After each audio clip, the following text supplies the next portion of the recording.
সরকার আমাকে ধরার জন্য 50 লক্ষ টাকা পুরস্কার ঘোষণা করেছে, কিন্তু যারা আমাকে অ্যারেস্ট করতে চাইবে তারা নিজেরাই নিশ্চিহ্ন হয়ে যাবে। আমাকে অ্যারেস্ট করার ক্ষমতা কারোর নেই। আমি বাংলাদেশকে একটি অশান্তির দেশ হিসাবে সারা বিশ্বে পরিচিত করে দেব।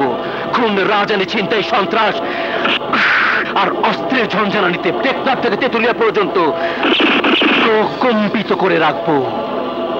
তারপর একদিন এ দেশকে টুকরো টুকরো করে নিশ্চিহ্ন করে দেব। বিশ্বের মানচিত্রে বাংলাদেশের অস্তিত্ব রাখবো না। সন্ত্রাসী আজগর খানের যমজ ভাই আলতাফের চেহারাও হুবহু একই রকম। দুই ভাইয়ের চেহারা একই রকম হয়। আজগরকে অ্যারেস্ট করলেও আলতাফের পরিচয়ে সে ছাড়া পেয়ে যায়। আজগর খানকে চিহ্নিত করার একটি উপায়, ওর কপালে একটি কালো দাগ আছে। Understand? Gentleman, everything is clear. ইন্টারপোলের রিপোর্টে প্রমাণিত আজগর খান আন্ডারওয়ার্ল্ডের একজন সক্রিয় সন্ত্রাসী সদস্য। সে বাংলাদেশের উন্নতি ও শান্তি বিনষ্ট করার লক্ষ্যে এক জঘন্য পরিকল্পনায় সন্ত্রাস চালাচ্ছে। যেভাবেই হোক আজগর খান সহ সকল সন্ত্রাসীকে অ্যারেস্ট করতে হবে। বর্তমান সরকারের সন্ত্রাস মুক্ত দেশ গড়ার স্বপ্ন সফল করতে হবে।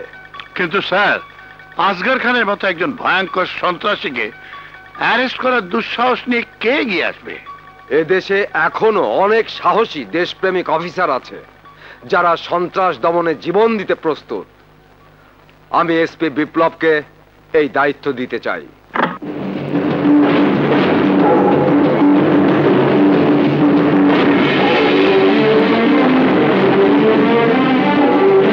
Have you any objection?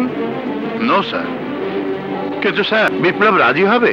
বিপ্লব দায়িত্ব পালনে কখনো পিছপা হবে না, আর আমি বললে ও না করতে পারবে না। বিপ্লব,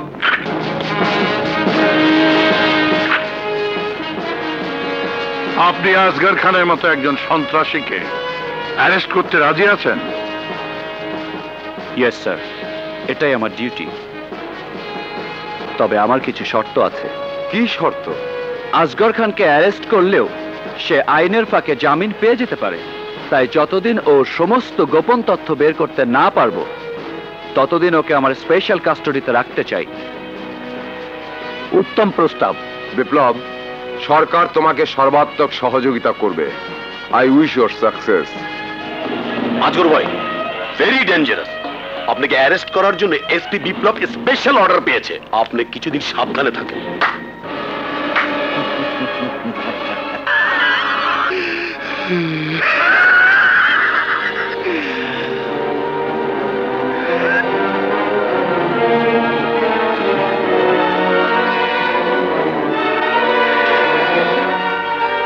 কাকে বলছো? আজগর সে নয়, আমি। ও আমার যমজ ভাই আলতাফ, ডুপ্লিকেট আজগর খান। আমাকে ধরতে ইন্টারন্যাশনাল পুলিশ যেখানে ব্যর্থ, সেখানে বাংলাদেশের পুলিশ কিছুই না। No tension, move. আজগর, তুই দেশের সেরা ফক্কর।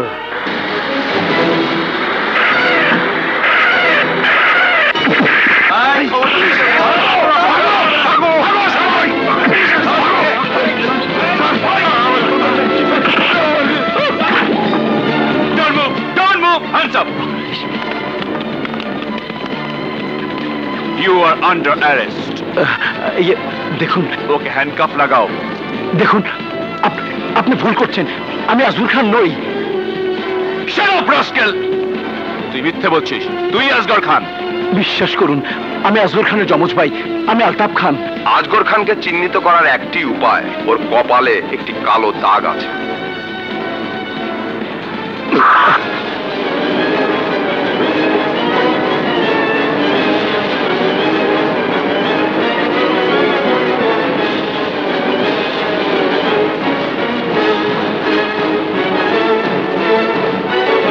তাহলে আজগর খান কোথায়?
চল। তোমরা আমাকে যেমন ভালোবাসো ঠিক তেমনি দেশকেও ভালোবাসবে। দেখো, এই গাছ হলো মা, ফল দেয়, আমরা খাই। আর গাছের শিকড় হলো দেশ, শিকড় ছাড়া গাছ বাঁচে না। আর গাছ মরে গেলে কি হবে? তুমি বলো কি হবে? ফল খেতে পাবে না। ফল খেতে পাবে না। মা হ্যাঁ, নাও।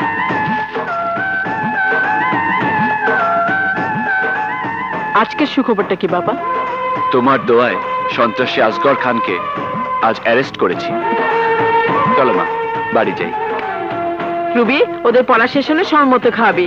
আমি যাই।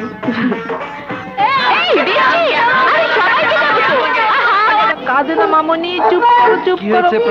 দেখ তো বিপ্লব কি বিপদে না পড়েছি। শান্তাকে ছাড়া এক মুহূর্ত থাকে না। ভাবি, শান্তা কোথায়? তুই ভুলে গেছিস আজ শান্তার জন্মদিন। কি হলো? সরি ভাবি, ভুলে গিয়েছিলাম।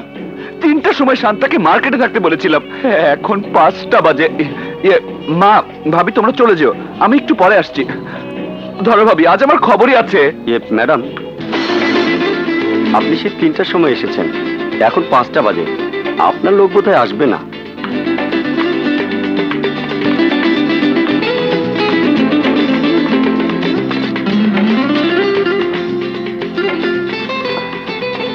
শান্তা, হাই।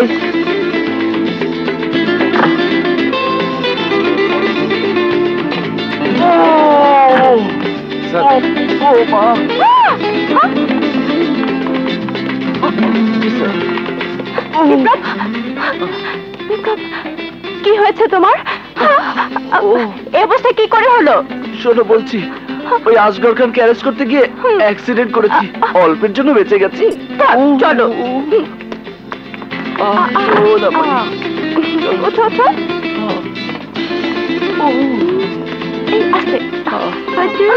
শান্তা মার্কেট থেকে এখনো আসছে না, কোনো অসুবিধা হয়নি তো?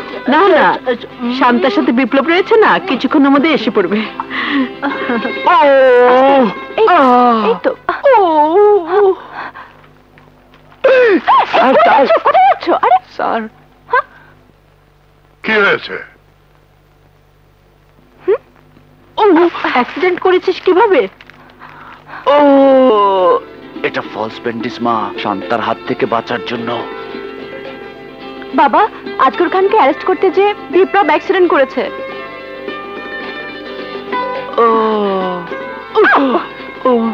চলো বসো, এসো। আস্তে, তুমি বসো, আমি ড্রেস চেঞ্জ করে আসছি। আমাকে ঘুষ না দিলে আমি কিন্তু সব ফাঁস করে দেব। বসেন, বসেন না, বসেন না, তাই বসেন। শুনে আসলে না,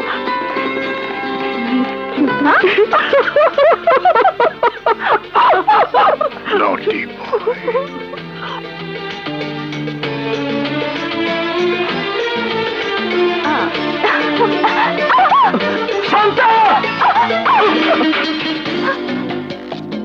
ওদের ছেলে মানুষই। বসো তো।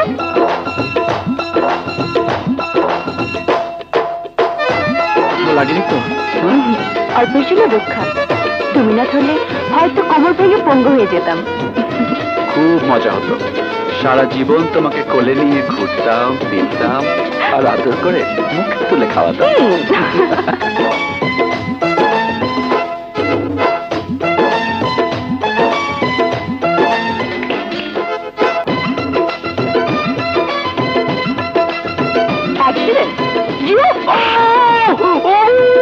ধরা ধরা, এ শান্তা,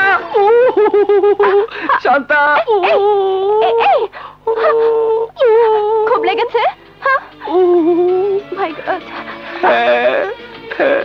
তবে পায়ে নয়, এই বুকে।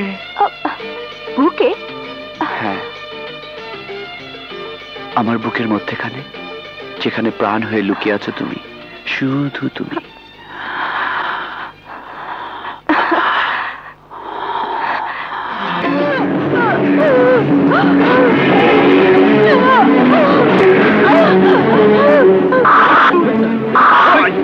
উপরে?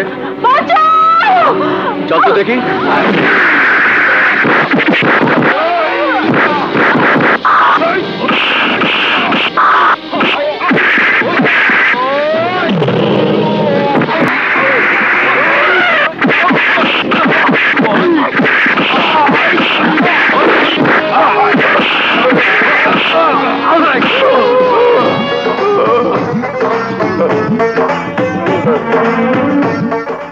আমার মায়ের ছবি তোমার মানিব্যাগে? কারণ এই মা আমাদের আদর্শ। মা আমাদের আদর্শ। অবাক হচ্ছ? প্রতিটি মানুষ তার প্রিয় ব্যক্তিদের আদর্শকে ভালোবাসে। কেউ ভালোবাসে শেখ মুজিবকে, কেউ জিয়া রহমানকে, কেউ রবীন্দ্রনাথকে, কেউ নজরুলকে। তেমনি আমরা সবাই ভালোবাসি আমাদের মাকে, যিনি আমাদের মতো এতিমদেরকে মায়ের আদর দিয়ে মানুষ করেছেন। জন্মের পর বাবা মাকে হারিয়ে রাস্তায় ঘুরে ঘুরে যখন কাগজ কুড়িয়ে দুমুঠো ভাত জোগাড় করি, তখন এই ফেরেশতার মতো মা আমাকে কোলে তুলে নেয়। সেই থেকে মায়ের আদরে বড় হয়েছি। ইনি আমার জীবনদাতা, এই মাই আমার আদর্শ। হ্যাঁ বিপ্লব, এই মা তোমাকে গর্বে ধরেছেন।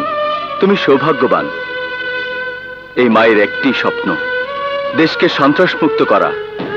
আমরা সবাই তার সৈনিক।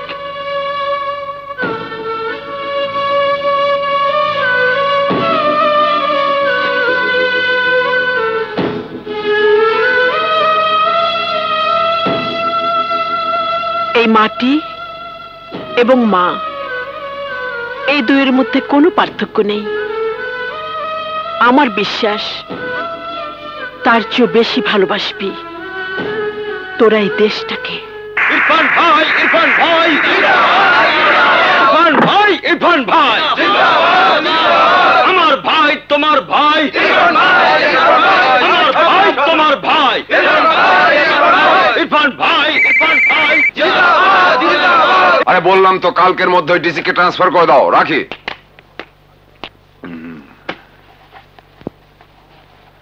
আমার ভাইকে অ্যারেস্ট করেছো, আমি কিন্তু মাইন্ড করিনি। কারণ ইরফান চৌধুরীর ভাই জানলে তুমি নিশ্চয়ই অ্যারেস্ট করতে না। এই চেয়ারে যে অফিসারই বসেছে সে জানে আইন চলে আমার হুকুমে, আইনের ধারা বদলানো হয় আমারই নির্দেশে। একবার এক বেয়াদব অফিসার আমার হুকুম অমান্য করেছিল, সেই বেয়াদবির কারণে অফিসারের চাকরিটাই গেল। ভুলের জন্য আমার পায়ে কান্না, আমিও মারলাম এক লাথি, এক লাথিতে তার সব কটা দাঁত পড়ে গেল। ওই মিয়া, ওই অফিসার, আমি কি পল্টনে ভাষণ দিতাছি? আমি একাই বকবকাইতাছি? ওই মিয়া, তুমি কিছু বলতাছো না যে? আরে আমার মিটিং আছে, হাজার হাজার লোক বাইরে দাঁড়ায় আছে, জলদি করো, নইলে কিন্তু তোমার।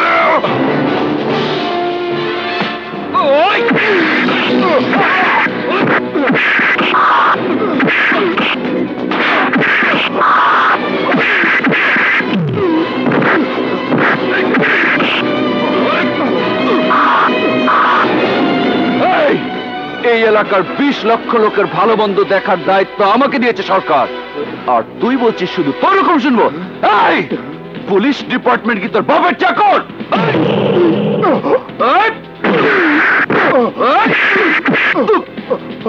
তোর ভাই একটি মেয়ের ইজ্জত লুটতে চেয়েছিল, আর তুই তার শাস্তি নেওয়া চেয়ে ছাড়াতে এসছিস ক্ষমতার জোরে, অথচ বলছিস তুই জনতার সেবক।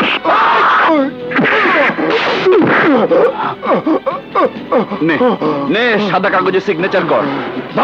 না, করবো না। এই করবি না?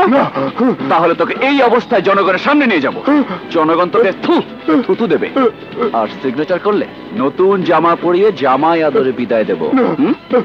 নে সিগনেচার কর কর কর। জামান,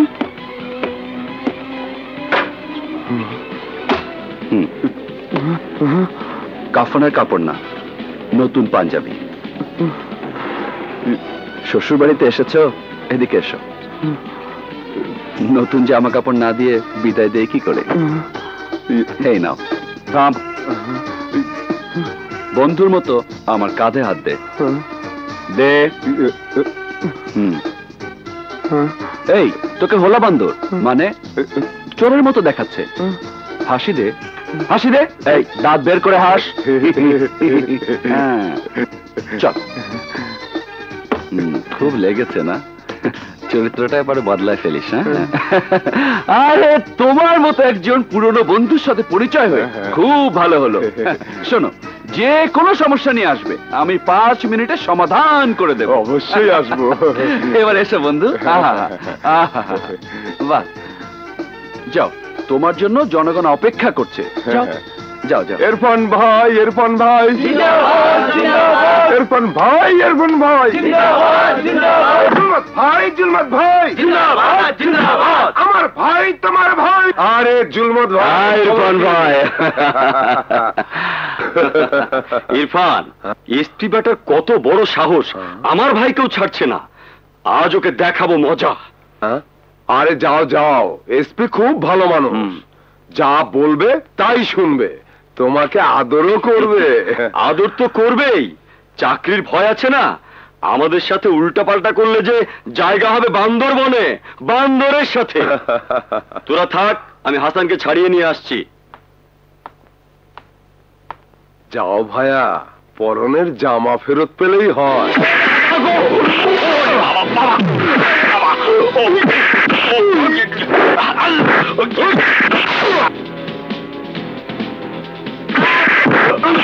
ও আমার আব্বা, ও আব্বা গো, ও এসপি আব্বা, আমাকে মাফ করে দেন আব্বা, আব্বা আমাকে মাফ করে দেন।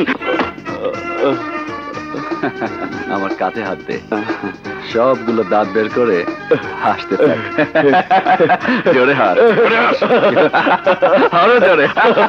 আরে সামনের ইলেকশনে তুমি পাশ করলেই তো মন্ত্রী, তখন কিন্তু আমাকে ভুলে যেও না।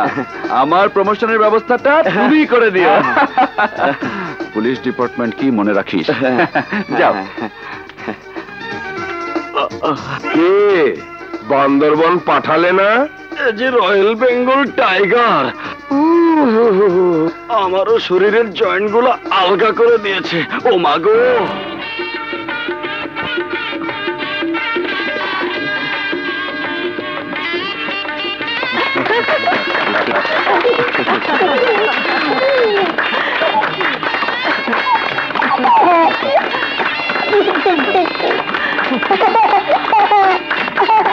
কংগ্রেচুলেশন।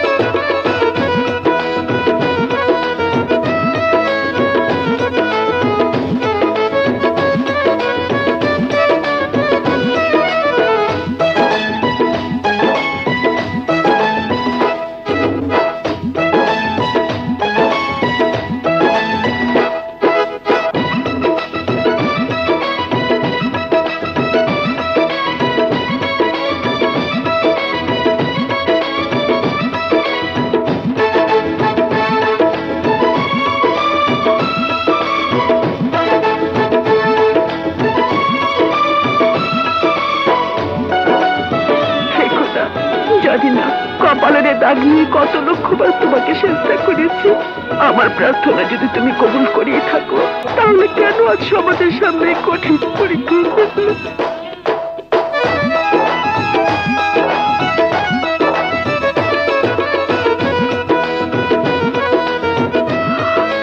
মা, চাঁদে কলঙ্ক আছে, তাই বলে কি কেউ জ্যোৎস্নাকে ঘৃণা? কেন তোমার কপালে অপবাদের চিহ্ন? হিমালয়ের চেয়ে উঁচু স্থানে মায়ের আসন, কিন্তু সেই আসনকে কলুষিত করেছে কে মা? কে এই যন্ত্রণার আগুন জ্বালিয়ে তোমাকে পোড়াচ্ছে, আজ আমাকেও পোড়াচ্ছে।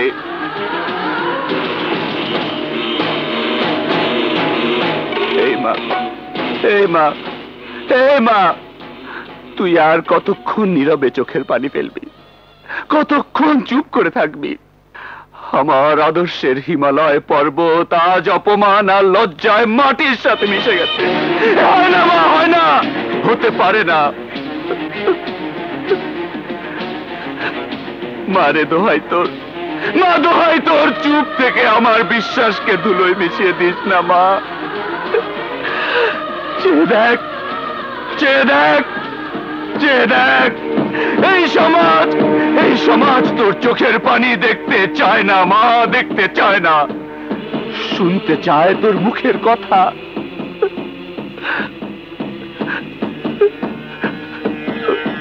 কিরে মা, মা, এই মা, তুই না আমায় শিখিয়েছিল অন্যায়ের প্রতিবাদ করতে, সত্যকে প্রতিষ্ঠা করতে? তাহলে তাহলে এতদিন তুই যা বলেছিলি সব মিথ্যে। এই মা, এই শুধু শুধু একটিবার বল, কে তোর কপালে এই অপবাদের বোঝা চাপিয়ে দিয়েছে? আর তুই চুপ থাকিস না মা, তাহলে মায়ের সম্মান দুঃসাত হয়ে যাবে, এই সমাজ তোকে ভুল বুঝবে, আর আমাকে বলবে অসতী মায়ের সন্তান।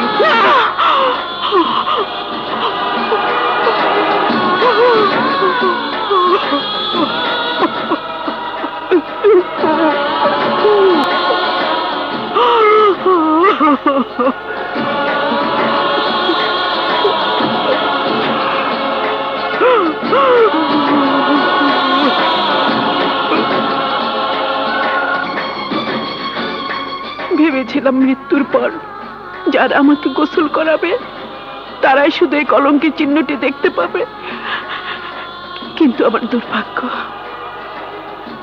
বিপ্লব, তোর বিশ্বাসের হিমালয় পর্বত আমার নীরবতার ভূমিকম্পে টুকরো টুকরো হয়ে যাক, তা আমি চাই না। তাই তোকে আমি সব বলছি। তোর নানা নানির 55 বিঘা জমি আমার নামে লিখে দেন। ওনারা মারা যাবার পর একদিন তোর বাবা মিল ইন্ডাস্ট্রি গার্মেন্টস করার জন্য আমার সব সম্পত্তি তার নামে লিখে দিতে অনুরোধ করে। স্বামীর পায়ের নিচে স্ত্রীর বেহেশত, এই বিশ্বাসে আমার সব সম্পত্তি তার নামে লিখে দে। এর কিছুদিন পরই সে দ্বিতীয় বিয়ে করে বউ নিয়ে আসে আমার বাড়িতে।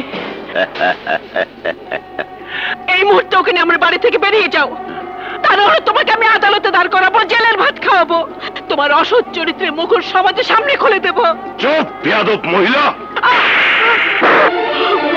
তোকে বিয়ে করে পেয়েছি 55 বিঘা জমি, আর ও হলো আমার উপরে ওঠার সিঁড়ি। সিঁড়ি, এই সিঁড়ি বেয়ে আমি অনেক উপরে উঠবো, অনেক, আর তুই সেই সিঁড়ি নিচে দাঁড়িয়ে কাঁদবি, চোখের জলে আমার চলার পথকে পিচ্ছিল করে দিবি। সেই সুযোগ আমি তোকে দেব না। এসো লক্ষ্মীটি। কাশেম, মামলা মকদ্দমা হলে যে আমার মান সম্মান চলে যাবে। আমি তো কিছুই বুঝতেছি না, আমার মাথা ঘুরতেছে। শোনো, মাথায় কদুর তেল দিয়ে ঠান্ডা করো। ওগো, কাল সকালে কাশেমকে সাক্ষী করে ওই বেটির বিরুদ্ধে সালিশ ডাক। আহা, সালিশ ডেকে কি হবে?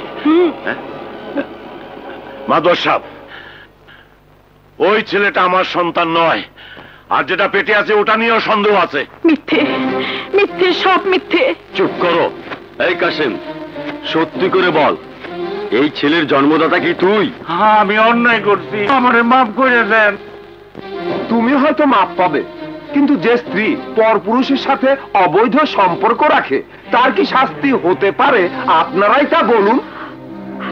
হ্যাঁ, আমার মতে এই দুশ্চরিত্র নারীর কপালে অসতী চিহ্ন দেওয়া উচিত।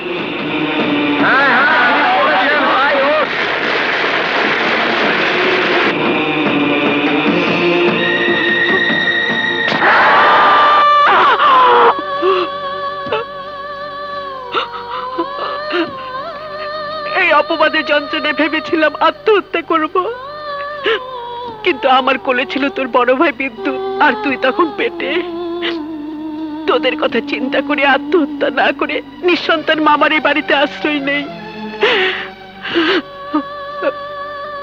মা, জীবনে প্রথম আমার কারণে তুমি কষ্ট পেয়েছো, আমাকে তুমি মাফ করে দাও মা। যে কষ্টের পাথর এতটা বছর আমার বুকটাকে চাপা দিয়ে রেখেছিল, আজ তুই সে পাথরটাকে সরিয়ে দিয়েছিস বাবা। সবকিছু বলে আমিও স্বস্তি পাচ্ছি। মা, সবকিছুই বলেছ, কিন্তু বলনি শুধু তার নাম, যে না, ওই পাষণ্ডের নাম আমি তোকে কোনোদিনই বলবো না। কেন মা? তোকে আমি মানুষ করেছি শুধু একটি অন্যায়ের প্রতিশোধ নিতে নয়। আমার মতো হাজার হাজার মা বোন যারা প্রতিদিন লাঞ্ছিত হচ্ছে, অপমানিত হচ্ছে, সেই অন্যায়ের প্রতিশোধ তোকেই নিতে হবে। তুই যেদিন সব অন্যায় অবিচারকে নির্মূল করে ডাস্টবিনে ফেলবি, সেদিন অসংখ্য সন্ত্রাসীর ধ্বংসস্তূপে ওই পাষণ্ডের কুৎসিত চেহারাটি আমি তোকে দেখিয়ে দেব।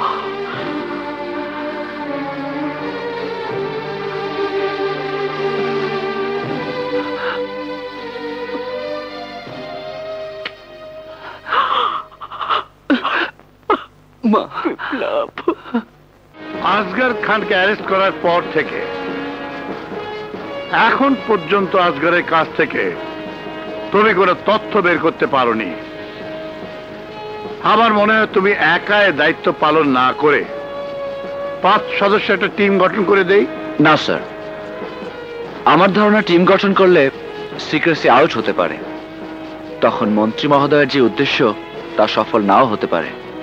আমাকে আরো কিছুদিন সময় দিন sir. Okay, you proceed. Thank you sir. No sir, just বাবা। জি বাবা। গুড।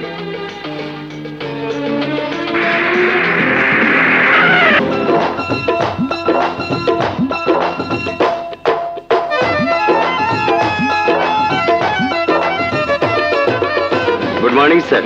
মর্নিং। সিকিউরিটি সব ঠিক আছে তো?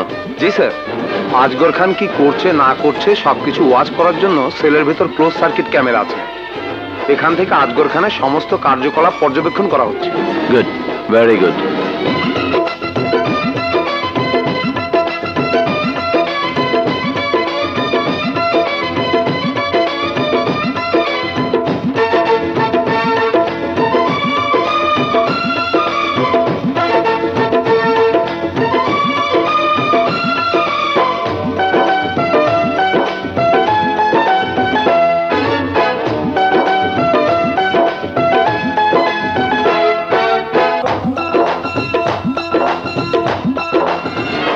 ওয়েলকাম, ওয়েলকাম মিস্টার বিপ্লব।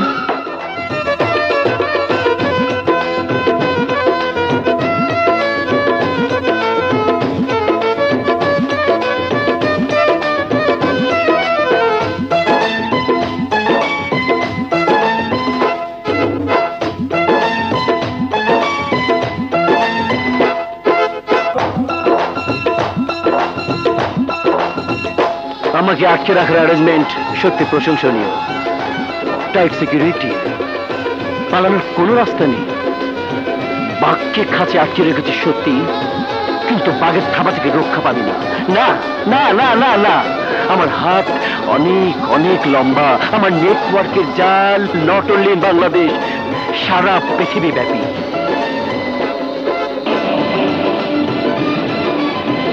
কান টানলেই মাথা আসে।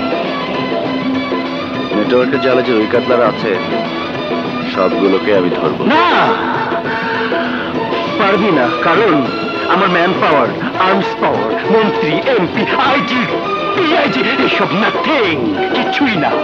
মানে টাকা, টাকার চেয়ে বড় শক্তি কিছুই নাই।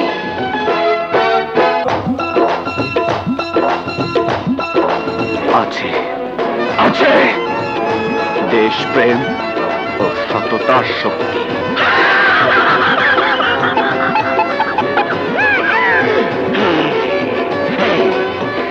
বোকার মতো কথা না বলে সুযোগ পেয়েছিস, কাজে লাগা। কোন দেশে কটি বাড়ি, কটি গাড়ি চাস বল। এই কত টাকা তোর অ্যাকাউন্টে জমা করতে হবে বল। যা চাবি পাবি, কিন্তু সততার শক্তি দেখালে কিছুই পাবি না। তুই কি ভেবেছিস, কি ভেবেছিস তুই টাকার লোভে একটা সন্ত্রাসীর কাছে আমি সততা বিক্রি করব? না না, তুই জানিস না এখনো লক্ষ লক্ষ দেশপ্রেমিক সৈনিক দেশে আছে। এ দেশ স্বাধীন করতে 30 লক্ষ লোক জীবন দিয়েছিল, আর স্বাধীনতাকে রক্ষার জন্য প্রয়োজনে 60 লক্ষ লোক জীবন দেবে। তবুও এ দেশকে সন্ত্রাস মুক্ত করে ছাড়বো ইনশাআল্লাহ। আমার নাম আসগর খান। আমি এই দেশকে টুকরো টুকরো করে দিয়ে পৃথিবীর মানচিত্র থেকে নিশ্চিহ্ন করে দেব। আজ তোকে লাস্ট ওয়ার্নিং দিচ্ছি, তোর সঙ্গীদের নাম যত তাড়াতাড়ি বলবি ততই মঙ্গল। নইলে নইলে কি করবি? মারবি? টর্চার করবি? মার মার আমাকে, মেরে ফেল আমাকে, মেরে ফেল, মেরে ফেল, মেরে ফেল, মেরে ফেল। সে সময় এখনো আসেনি, জাস্ট রিল্যাক্স।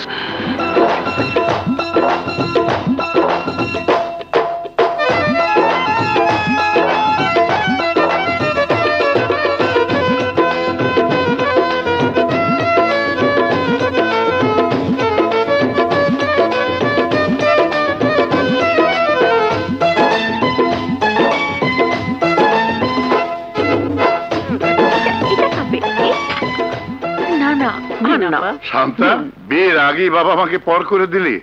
আমাদের সাথে চল মা, দুদিন থেকেই চলে আসবি। বাবা, প্রাণ শান্তাকে ছাড়া এক মুহূর্ত থাকে না। তাছাড়া শান্তা কোথাও গেলে আমার খুব অসুবিধা হয়। হাসি রে। আসসালামু আলাইকুম। ওয়ালাইকুম আসসালাম। বাবা। আসসালামু আলাইকুম। আরে বিপ্লব, কেমন আছো? জি ভালো স্যার। নো স্যার নয়, বলো বাবা। জি বাবা। আসগরের কাছ থেকে কোনো নতুন তথ্য পেয়েছো? No sir. আবার স্যার? সরি বাবা, এখনো পাইনি, তবে আমার দৃঢ় বিশ্বাস আমি বের করতে পারবো। নাইস, তোমার সাকসেসই আমার সম্মান, আর তুমি আনসাকসেসফুল হলে আমি কিন্তু খুব কষ্ট পাবো। চলি।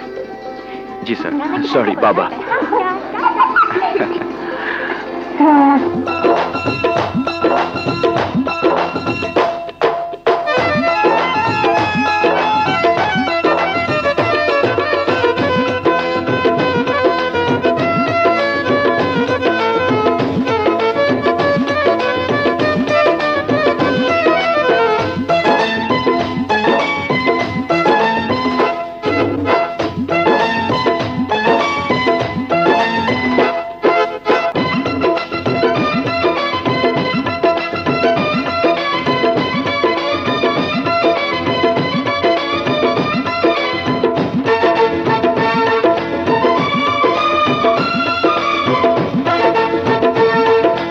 স্পেশাল অফিসার বিপ্লব, এখানে বসেই আমি সারা শহরে আগুন জ্বালাবো।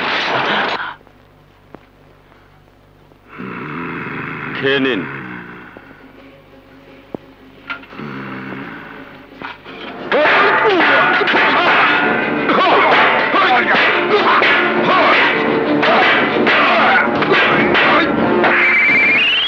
হ্যালো স্যার, আসগর খান সিকিউরিটি অফিসার জয়নালকে অ্যাটাক করেছে স্যার। আমি এক্ষুনি আসছি।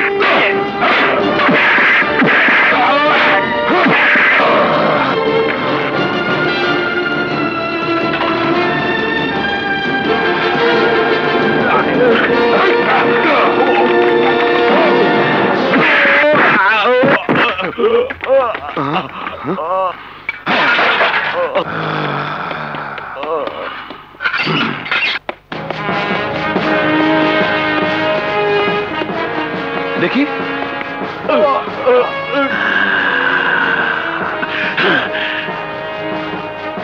You rascal idiot! জলদি ওঠাও, ওকে এক্ষুনি হাসপাতালে নিয়ে যাও।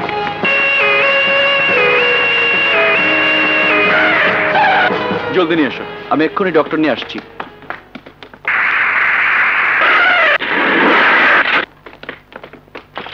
Hold please.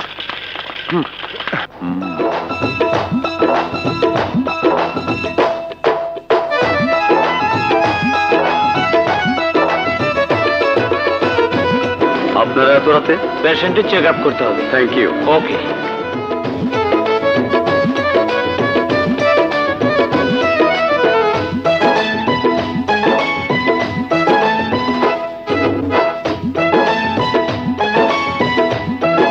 অনতিবিলম্বে অবিলম্বে আসগর খানকে মুক্তি দিন। পুলিশ অফিসার বিপ্লবের অপসারণ চাই।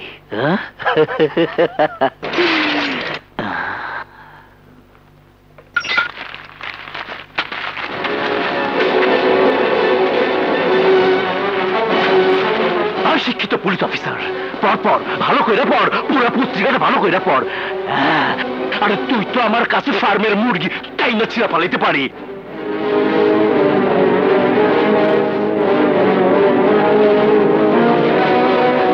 পুলিশ অফিসার বিপ্লবে, পুলিশ অফিসার বিপ্লবে, আসগর খানে মুক্তি চাই, মুক্তি চাই। সারা দেশে তোর অপসারণ চেয়ে জনগণ আমার মুক্তির আন্দোলন করছে, মিছিল হচ্ছে, বোমাবাজি হচ্ছে, দাঙ্গা হাঙ্গামা হচ্ছে। পুলিশ অফিসার বিপ্লবে, পুলিশ অফিসার বিপ্লবে, আসগর খানে।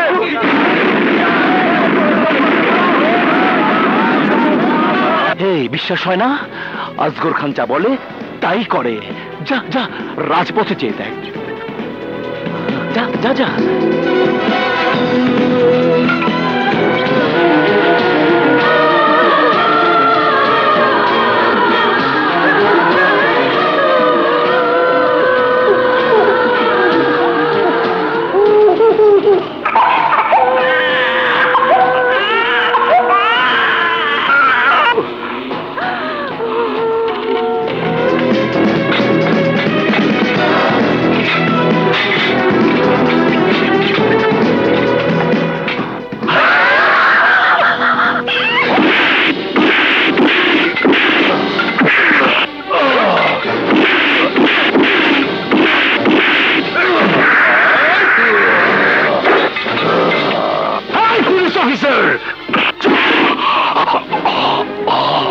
একদম চুপ।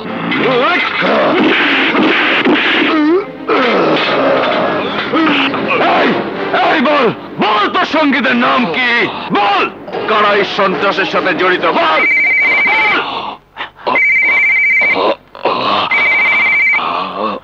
হ্যালো, পুলিশ হেডকোয়ার্টারের পাশে পুরনো বিল্ডিং এর নিচে।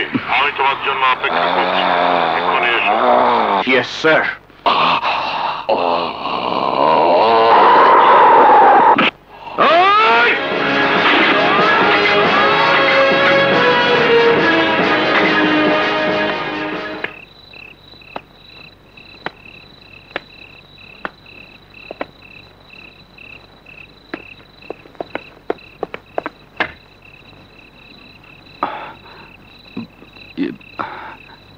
এত রাতে আপনি আমাকে এখানে ডেকেছেন?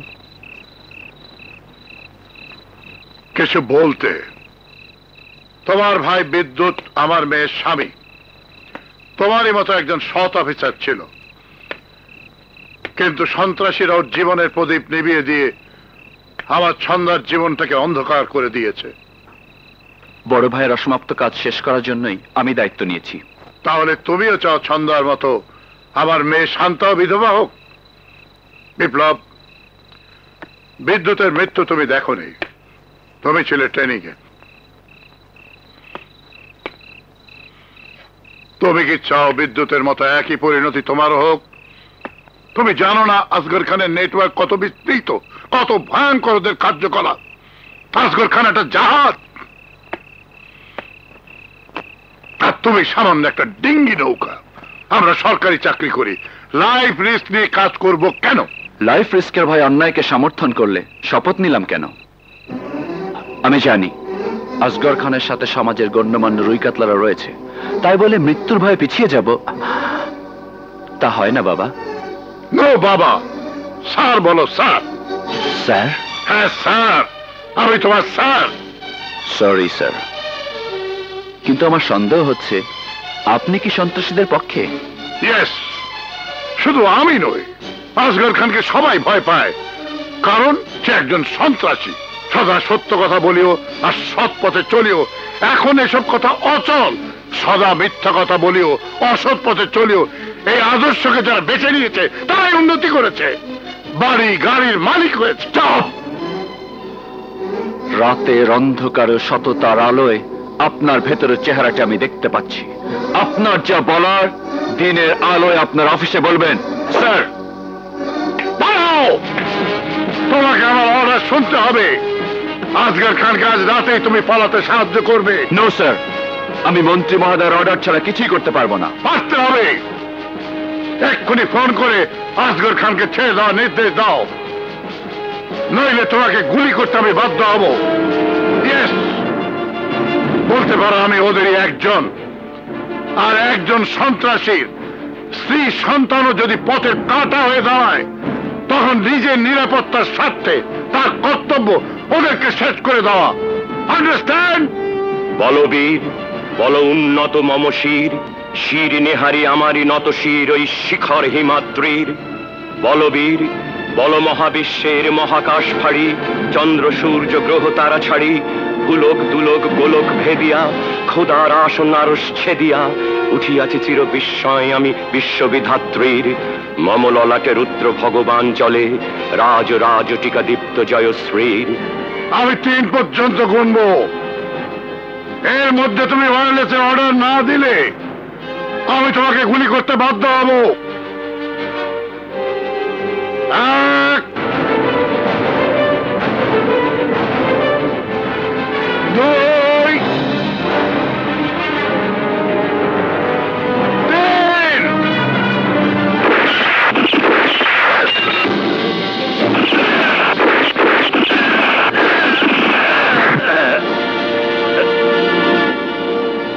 বিপ্লব, নো কমেন্ট। লাশটা নিরাপদ জায়গায় ফেলে দাও।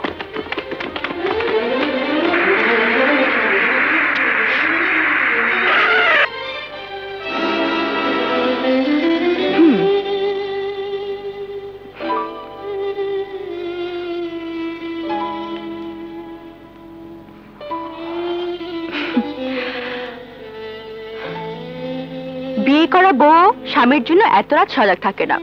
তোমার আসতে দেরি দেখে মনটা খুব খারাপ ছিল। একটা সুখবর আছে, আগে বসো তারপর বলি। খুবই আনন্দের খবর, আগে মিষ্টি মুখ করিয়ে নি তারপর বলছি।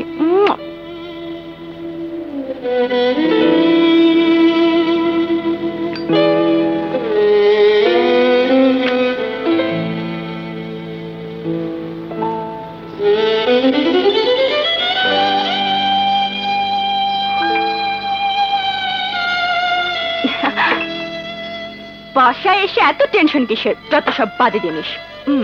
এই নাও মিষ্টি খাও। তুমি তো সারাক্ষণ ব্যস্ত থাকো চোর ডাকাত সন্ত্রাসীদের নিয়ে, সুসংবাদ পড়ার সময় কোথায়? দেখো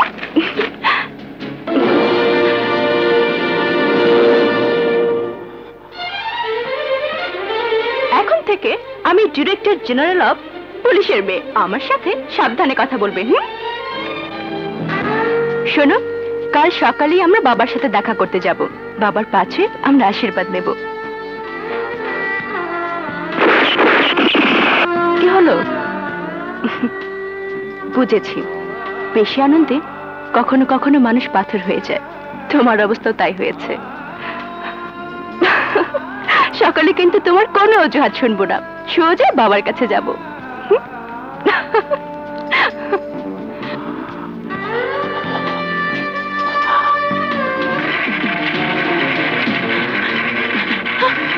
বাবা,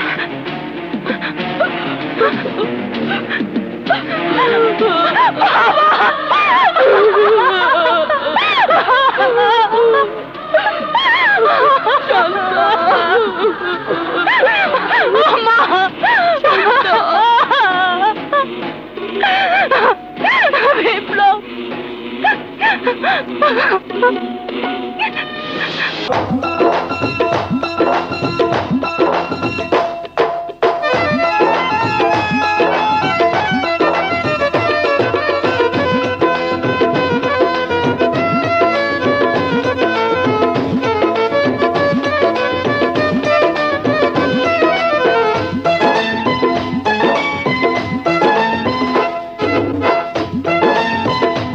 good morning mister Biplab.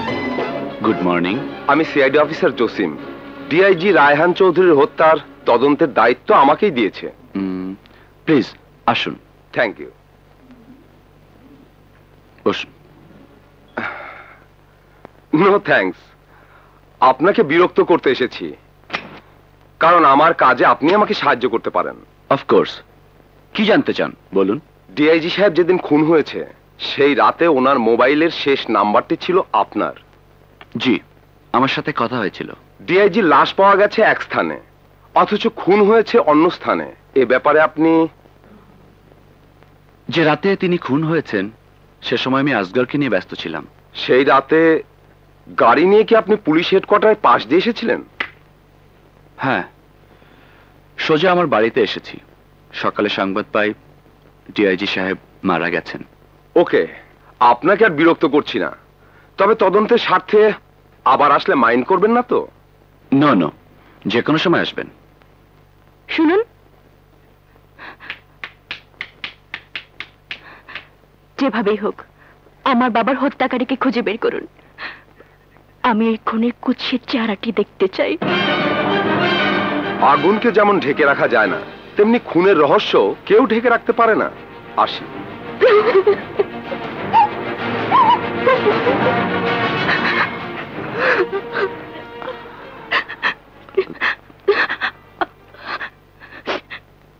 Please Shanta, don't be excited, cool down. তোমার কাছে আমার একটাই চাওয়া, যে আমাকে পিতৃহারা করেছে। আমি ওই খুনিকে ফাঁসির মঞ্চে দেখতে চাই, ফাঁসির মঞ্চে দেখতে চাই।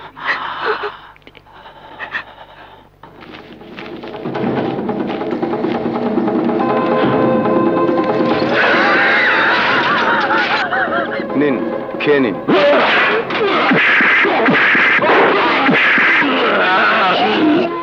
ভাবি, কতদিন বললাম তোমার বোনকে একটা পাঞ্জাবি সেলাই করে দিতে, কিন্তু আজ পর্যন্ত দিল না। ঠিক আছে, আমি সেলাই করে দেবো।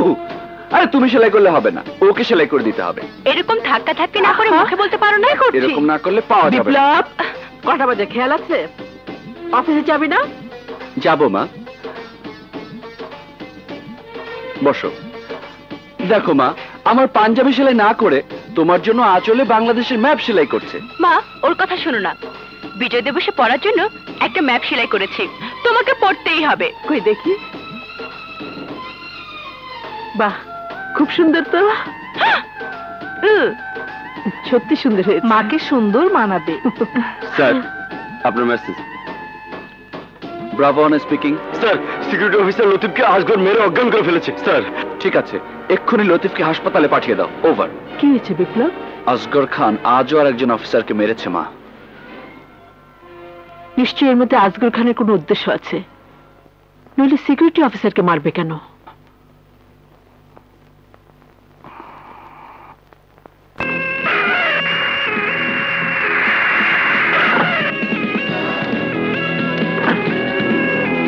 এক্সকিউজ মি, আপনারা একটু বাইরে যান, আমি দেখছি।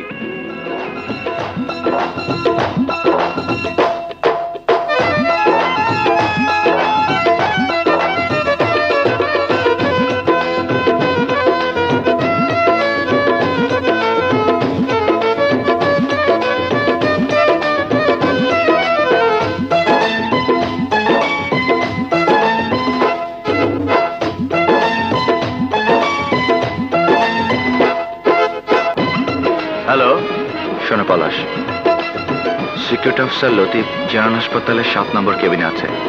আমার ধারণা সন্ত্রাসীরা ওর পকেট থেকে চিরকুট নিতে আসবে। তুমি ওদেরকে ফলো করবে।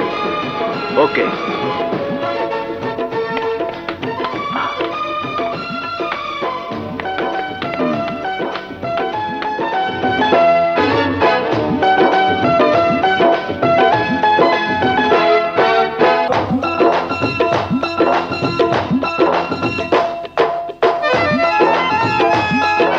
স্বরাষ্ট্রমন্ত্রীকে হত্যা করতে হবে।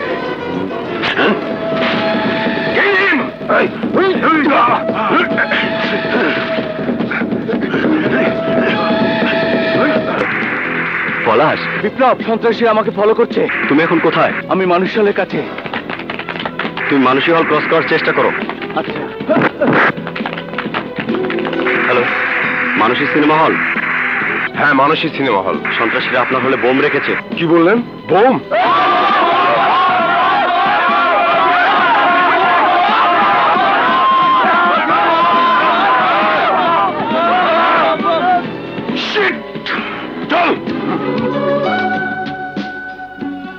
তোমাকে নিয়ে আমার খুব ভয় হয়। জীবনের ঝুঁকি নিয়ে যেভাবে কাজ করো, কখন কি হয়ে যায়। পাগলি, দেখো কিছুই হবে না, মায়ের তো আমার সাথে আছে।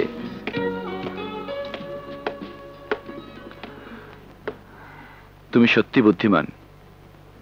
মেসেজ কি? সন্ত্রাসীরা স্বরাষ্ট্রমন্ত্রীকে হত্যার পরিকল্পনা করেছে।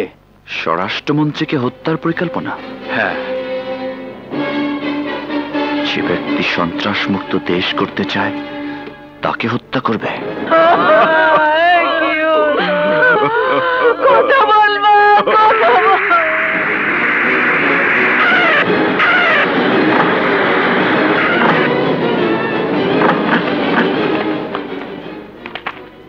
স্যার, ইয়েস, সন্ত্রাসীরা আপনাকে হত্যা করার পরিকল্পনা করেছে। তারপরও আপনি এই এলাকায় যথাযথ সিকিউরিটির ব্যবস্থা না করে ভিজিট করতে এসেছেন। বিপ্লব, জনগণের নিরাপত্তার জন্যই আমি মন্ত্রী হয়েছি। জি। আমি যদি নিজের নিরাপত্তা নিয়েই উদ্বিগ্ন থাকি, তাহলে জনগণের নিরাপত্তা কে দেবে? এই দেখো, ফুলের মতো নিষ্পাপ মেয়ে রিমি, সে সন্ত্রাসীদের হাত থেকে নিজের ইজ্জত রক্ষার জন্য আত্মহত্যা করেছে। এটা পুলিশের জন্য, প্রশাসনের জন্য, জাতির জন্য লজ্জার ব্যাপার। আমি এই মর্মান্তিক দুঃসংবাদ শুনে ছুটে এসেছি। ডোন্ট ওয়ারি, আমার কিছুই হবে না।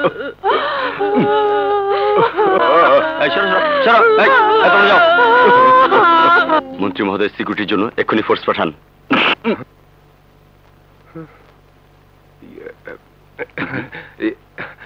স্যার, আমার ছোট ভাই, কিছু মনে করেন না, গ্রাম থেকে আসছে স্যার। গাড়ি এখান থেকে সরিয়ে ফেলো। মা, আপনাকে সান্ত্বনা দেবার ভাষা আমার নেই,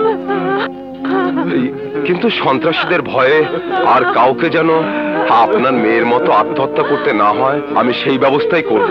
বসের হুকুম, অপারেশন সাকসেস হতেই হবে, নইলে আমাদেরকে টুকরো টুকরো করে ফেলবে। কিন্তু এত নিরাপত্তার মধ্যে আমি কি করব? তুমি এক কাজ করো, পুলিশের ড্রেস পরে ফোর্সের সাথে মিশে যাও। Good idea.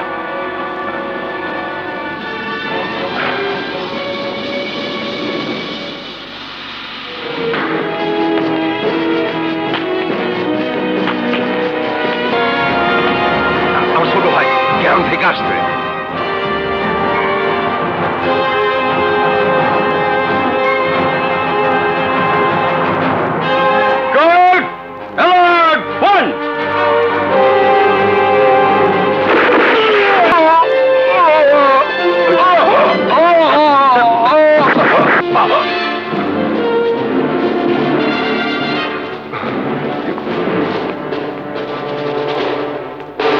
What happened, Biplab?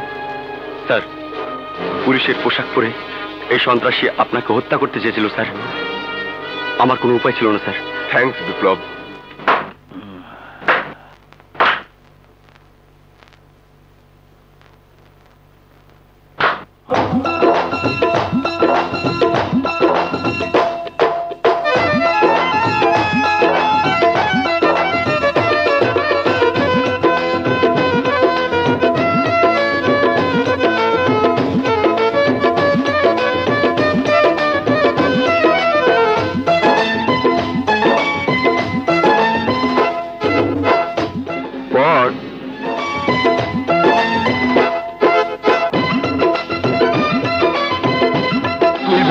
Secret অফিসারদের মেরে ওদের পকেটে চিরকুট দিয়ে তোর সঙ্গীদের মেসেজ দিবি, আর ওরা তোর নির্দেশ মতো দেশটাকে কুরুক্ষেত্র বানাবে। আর পারবি না। তোর সঙ্গীদের নাম তোকে আর বলতে হবে না, এখন থেকে আমি নিজেই ওদেরকে বের করতে পারবো।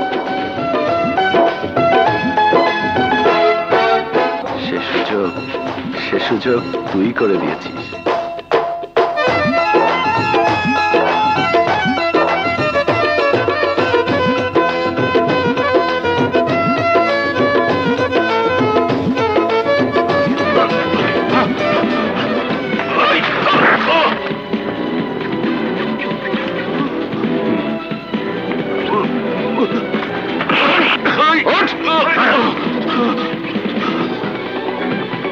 বাঁচতে চাইলে বল, কার অর্ডারে মন্ত্রীকে খুন করতে গিয়েছিলি? না না, আমি জানি না, আমি কিছুই জানি না। শাহেদের মতো মরতে না চাইলে বল, এক্ষুনি তো ঘর কাছে পাঠিয়ে দেবো।